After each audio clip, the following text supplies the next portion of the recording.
नमस्कार तुला राशि वाले दोस्तों, आप सभी का बहुत बहुत स्वागत है हमारे इस महत्वपूर्ण और उससे भी ज्यादा खास ज्योतिषीय कार्यक्रम में। दोस्तों, आपको बता दूं कि शादी से पहले शारीरिक संबंध बनाना चाहती है यह लड़की कौन है, यह कहाँ की है, इसका नाम पता जान लो। जी हाँ दोस्तों, यह लड़की तुम्हारे लिए बेचैन है और शादी से पहले ही तुम्हारे साथ शारीरिक संबंध बनाना चाहती है। लेकिन आखिर ऐसा क्यों? क्या इसके पीछे कोई विशेष कारण है या ग्रह योग जिम्मेदार है? इन सभी बातों को ध्यान से सुनिए और समझिए, क्योंकि यह भविष्यवाणी आपकी राशि और ग्रह गोचर पर आधारित है। जी हाँ दोस्तों, तुम्हारी प्रेमिका ऐसा क्यों करना चाहती है? कौन से योग बन रहे हैं जिससे वह शादी से पहले ही तुम्हारे साथ हर रिश्ते को भूलकर जुड़ना चाहती है? जी हाँ दोस्तों, इन सभी सवालों का जवाब स्वयं तुम्हारे ग्रहों और गोचर पर निर्भर करता है, क्योंकि यह एक भविष्यवाणी है जिसे स्वयं कालों के काल महाकाल ने तय किया है। माता पार्वती की कृपा से तुम दोनों का मिलन होने वाला है। जी हाँ दोस्तों, अगर आप सच्चे दिल से इसे अपनाते हैं और इस महत्वपूर्ण जानकारी को जानना चाहते हैं तो भगवान भोलेनाथ और माता पार्वती के लिए एक प्यारा सा लाइक करें और चैनल ज्योतिष विजन सब्सक्राइब कर ले, ताकि तुम्हें तुम्हारी प्रेमिका के बारे में सही समय पर सही जानकारी मिल सके। तो दोस्तों, क्या तुम्हारी जिंदगी में ऐसा कोई विशेष योग बन रहा है जिससे शादी से पहले ही यह लड़की तुम्हारी ओर आकर्षित हो रही है? क्या यह सिर्फ प्रेम है या इसके पीछे कोई और कारण है? कहते हैं, जब भगवान की मर्जी होती है तो असंभव भी संभव हो जाता है। जी हाँ दोस्तों, यही कारण है कि यह लड़की तुम्हारी ओर खींची चली आ रही है। इसके पीछे कौन से ग्रह हैं, कौन सा योग काम कर रहा है और क्या यह रिश्ता तुम्हारे लिए शुभ रहेगा या अशुभ? इन सभी रहस्यों से पर्दा उठाने के लिए बने रहे हमारे इस वीडियो के साथ। और दोस्तों, वीडियो को आप शुरू से लेकर अंत तक जरूर देखें, तभी तुम्हें पूरी जानकारी प्राप्त हो पाएंगे। क्योंकि दोस्तों, अक्सर आज के समय में व्यक्ति थोड़ा सा वीडियो देखकर और स्क्रिप्ट कर देते हैं, लेकिन सबसे बड़ी गलती तो यही है कि आखिर उनके बारे में पूरा नहीं जान लेते हैं और अपने कार्य को शुरू कर देते हैं। ऐसा कदापि नहीं करना चाहिए, क्योंकि आप पूरी जानकारी प्राप्त करेंगे तभी तो कोई कदम उठा पाएंगे। जी हाँ दोस्तों, इसीलिए आप वीडियो को पूरा जरूर देखें और अपने जानकारी को हासिल करें। जी हाँ दोस्तों, शादी केवल एक सामाजिक बंधन नहीं बल्कि एक धार्मिक और आध्यात्मिक परंपरा भी है। यह दो व्यक्तियों के बीच प्रेम, समर्पण और विश्वास की डोर से बंधा हुआ एक महत्वपूर्ण रिश्ता होता है। लेकिन आधुनिक समय में बहुत से लोग यह प्रश्न उठाते हैं कि क्या शादी केवल शारीरिक संबंध के लिए ही की जानी चाहिए? क्या बिना विवाह के शारीरिक संबंध बनाना सही है? धार्मिक ग्रंथों, सामाजिक परंपराओं और नैतिक दृष्टिकोण से इस विषय का विश्लेषण करना आवश्यक है। जी हाँ दोस्तों, शादी केवल शारीरिक संबंध के लिए नहीं होती। विवाह का उद्देश्य केवल शारीरिक संतोष प्राप्त करना नहीं होता। यह दो आत्माओं का मिलन, प्रेम, विश्वास, जिम्मेदारी और समाज में एक सशक्त परिवार की नींव रखने का माध्यम होता है। यदि केवल शारीरिक संबंध ही शादी का आधार होता तो यह रिश्ता टिकाऊ नहीं बन पाता। जी हाँ दोस्तों, ऋग्वेद, यजुर्वेद, सामवेद और अथर्ववेद में विवाह को एक पवित्र संस्था बताया गया है। विशेष रूप से ऋग्वेद और अथर्ववेद में यह उल्लेख मिलता है कि पति पत्नी के बीच पवित्र प्रेम और समर्पण होना चाहिए और विवाह के पश्चात ही शारीरिक संबंध उचित माने गए हैं। जी हाँ दोस्तों, समाज में विवाह को एक अनुबंध के रूप में देखा जाता है जो दो व्यक्तियों को सामाजिक, आर्थिक और भावनात्मक रूप से जोड़ता है। बिना विवाह के संबंध बनाने से सामाजिक स्थिरता प्रभावित हो सकती है और इससे परिवार और संतति पर नकारात्मक प्रभाव पड़ सकता है। हिंदू धर्म, इस्लाम, ईसाई धर्म और अन्य प्रमुख धर्मों में विवाह के बिना शारीरिक संबंध को अनैतिक माना गया है। हिंदू धर्म में यह स्पष्ट कहा गया है कि विवाह के बिना यौन संबंध पाप की श्रेणी में आते हैं और इससे व्यक्ति के जीवन में कष्ट और अशांति उत्पन्न होती है। जी हाँ दोस्तों, समाज में विवाह एक मान्यता प्राप्त संस्था है जो पुरुष और स्त्री को कानूनी अधिकार और सामाजिक सुरक्षा प्रदान करती है। बिना विवाह के शारीरिक संबंध रखने से समाज में अस्थिरता, परिवार विघटन और नैतिक पतन की संभावना बढ़ जाती है। जी हाँ दोस्तों, विवाह एक मर्यादित संबंध है जहाँ दोनों पक्षों को एक दूसरे के प्रति जिम्मेदारी और कर्तव्य निभाने पड़ते हैं। यदि कोई व्यक्ति केवल शारीरिक संतोष के लिए विवाह करता है तो वह अपने जीवन साथी के प्रति अन्याय करता है और इस रिश्ते की पवित्रता को ठेस पहुंचाता है। जी हाँ मेरे प्यारे मित्रों, बिना शादी के संबंध रखने पर व्यक्ति के मन में असुरक्षा, अपराध बोध और सामाजिक आलोचना का भय बना रहा है, जिससे मानसिक तनाव बढ़ता है। कई देशों में बिना विवाह के संबंधों को अवैध माना जाता है। यदि कोई व्यक्ति बिना विवाह के संबंध बनाता है तो उसे कानूनी जटिलताओं का सामना करना पड़ सकता है। जी हाँ दोस्तों, विवाह एक संस्था है जो परिवार और समाज की नींव मजबूत करती है। बिना विवाह के संबंध रखने से परिवार की स्थिरता और सामाजिक संतुलन प्रभावित हो सकता है।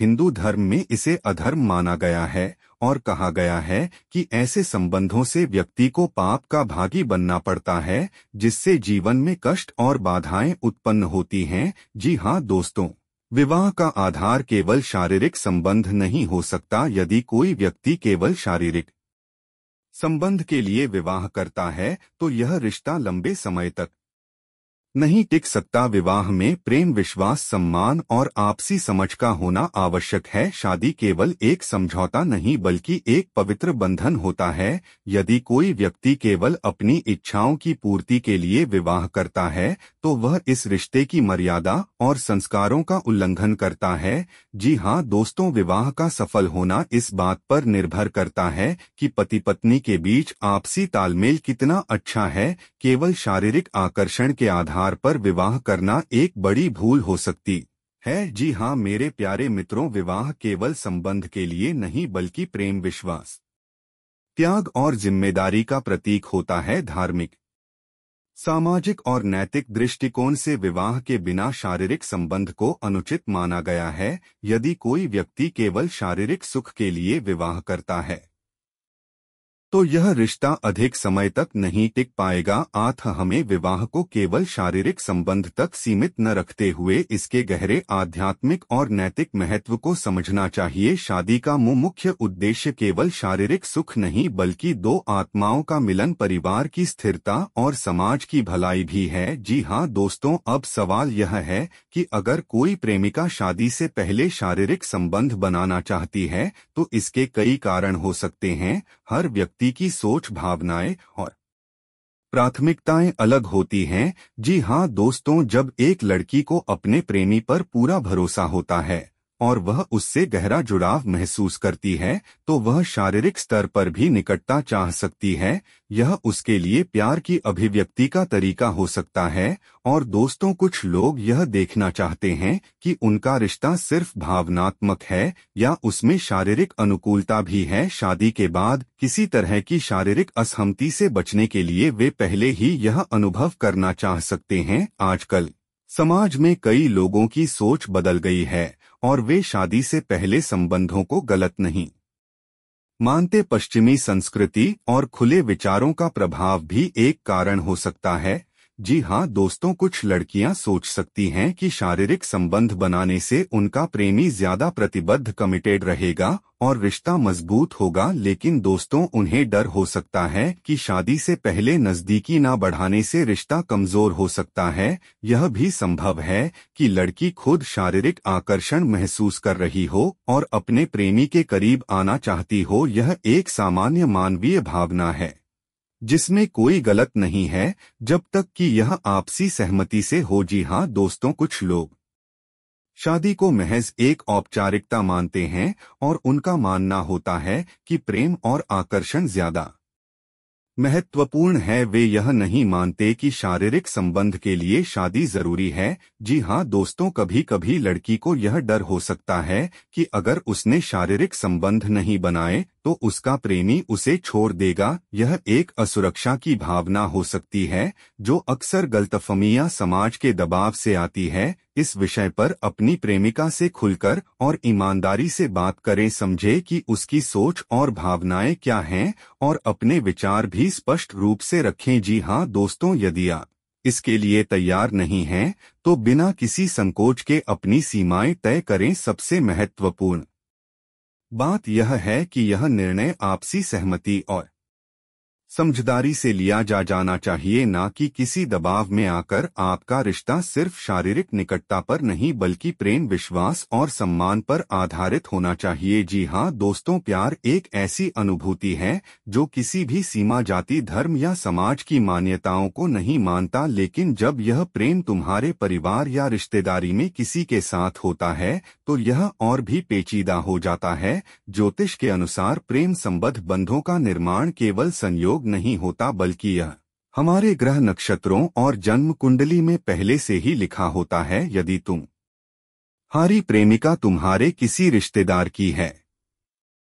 तो यह ग्रहों की एक विशेष स्थिति के कारण हो सकता है। जी हाँ दोस्तों, कई बार लोग यह जानना चाहते हैं कि उनका सच्चा प्रेमी या प्रेमिका कौन होगी। ज्योतिष में कुछ विशेष योग्य होते हैं जो यह संकेत देते हैं कि तुम्हारा प्रेम संबंध परिवार के ही किसी व्यक्ति से जुड़ा हो सकता है। यह विवाह, प्रेम संबंध और जीवन साथी का संकेत देता है। यदि सप्तम भाव का स्वामी तीसरे, चौथे या नवम भाव में बैठा हो तो प्रेमी या प्रेमिका परिवार या रिश्तेदारों में से ही कोई हो सकता है। जी हाँ दोस्तों, यदि यह ग्रह किसी भी भाव में परस्पर दृष्टि रखते हैं तो प्रेम संबंध बहुत गहरे होते हैं। यदि राहु और शुक्र एक साथ हैं तो छुपे हुए या गुप्त प्रेम संबंध बनने की संभावना अधिक होती है। यह संकेत करता है कि संबंध पारिवारिक हो सकता है लेकिन समाज इसे आसानी से स्वीकार नहीं करेगा। जी हाँ दोस्तों, यदि प्रेमी और प्रेमिका की राशि एक ही हो तो संबंध मजबूत और स्थायी होने की संभावना बढ़ जाती है।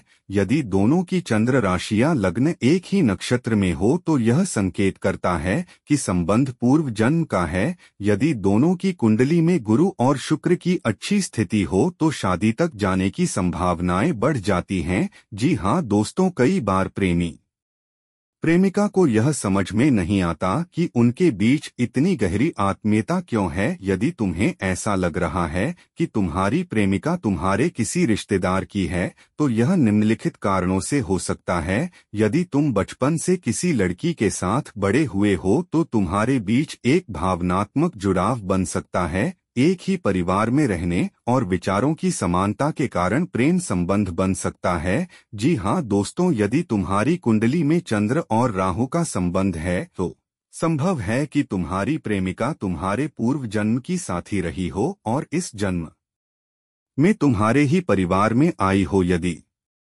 तुम्हारे और तुम्हारी प्रेमिका के नाम के प्रथम अक्षर एक ही हो तो यह भी संकेत करता है कि यह संबंध पूर्व जन्म से जुड़ा हुआ है। जी हाँ दोस्तों, यदि सप्तम भाव का स्वामी शुभ ग्रहों से प्रभावित हो तो शादी संभव है। यदि मंगल की स्थिति कमजोर है तो परिवार इस रिश्ते को आसानी से स्वीकार कर सकता है। यदि चंद्र और शुक्र एक साथ हैं तो संबंध विवाह तक पहुंच सकता है, लेकिन इसमें संघर्ष भी रहेगा। जी हाँ दोस्तों, भारतीय समाज में पारिवारिक रिश्तों में प्रेम संबंधों को आसानी से स्वीकार नहीं किया जाता, लेकिन कुछ अपवाद भी हैं।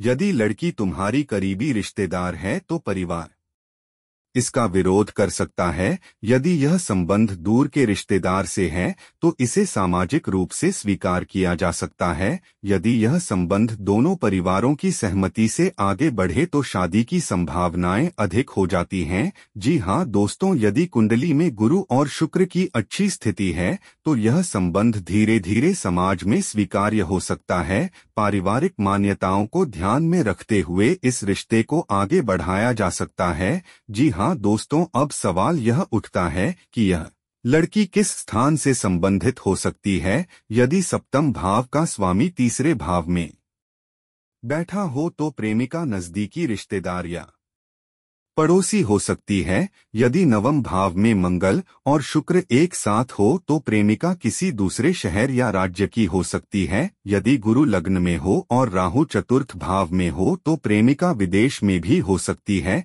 जी हाँ दोस्तों, यदि चंद्र और शुक्र एक साथ हैं तो प्रेमिका तुम्हारे ही समाज से होगी। यदि कुंडली में राहु और मंगल एक ही स्थान पर हैं, तो प्रेमिका दूरस्थ स्थान की हो सकती है। यदि यह लड़की तुम्हारे रिश्तेदार की है और तुम्हें बहुत प्रेम करती है, तो इसका कारण ग्रहों की विशेष स्थिति हो सकती है। जी हाँ दोस्तों, यदि कुंडली में शुक्र और चंद्र एक साथ हैं, तो यह प्रेम बहुत गहरा और सच्चा होगा। यदि सप्तम भाव का स्वामी पंचम भाव में हो, तो यह संबंध विवाह तक पहुंच सकता है। यदि राहु और शनि की स्थिति कमजोर हो, तो संबंध में संघर्ष हो सकता है। यदि दोनों की कुंडली में एक ही राशि का योग बनता है, तो संबंध बहुत मजबूत होगा। जी हाँ दोस्तों, तुम्हारी प्रेमिका तुम्हारे ही रिश्तेदार की हो सकती है और यह प्रेम पूर्व जन्म का भी हो सकता है। यदि तुम दोनों की कुंडली में एक ही राशि या नक्षत्र का संयोग बनता है, तो यह संबंध और भी प्रबल हो जाता है। लेकिन यह जरूरी नहीं कि यह रिश्ता समाज में आसानी से स्वीकार हो, इसलिए ज्योतिषीय दृष्टि से इसे समझना और सही निर्णय लेना महत्वपूर्ण है। जी हाँ दोस्तों, अगर यह प्रेम सच्चा है और ग्रहों की स्थिति अनुकूल है, तो यह विवाह तक पहुंच सकता है। लेकिन यदि परिवार या समाज का विरोध अधिक हो, तो इस पर गहराई से विचार करना जरूरी होगा। जी हाँ दोस्तों, अगर आपको यह जानकारी पसंद आया हो, तो स्वयं भगवान भोलेनाथ और माता पार्वती के लिए एक प्यारा सा लाइक जरूर करें और कमेंट में हर हर महादेव जय मां पार्वती लिखना ना भूले। दोस्तों, आज के दिन आप लोगों के लिए इतना ही और फिर मिलते हैं अगले दिन नेक्स्ट वीडियो में। तब तक के लिए नमस्कार, धन्यवाद।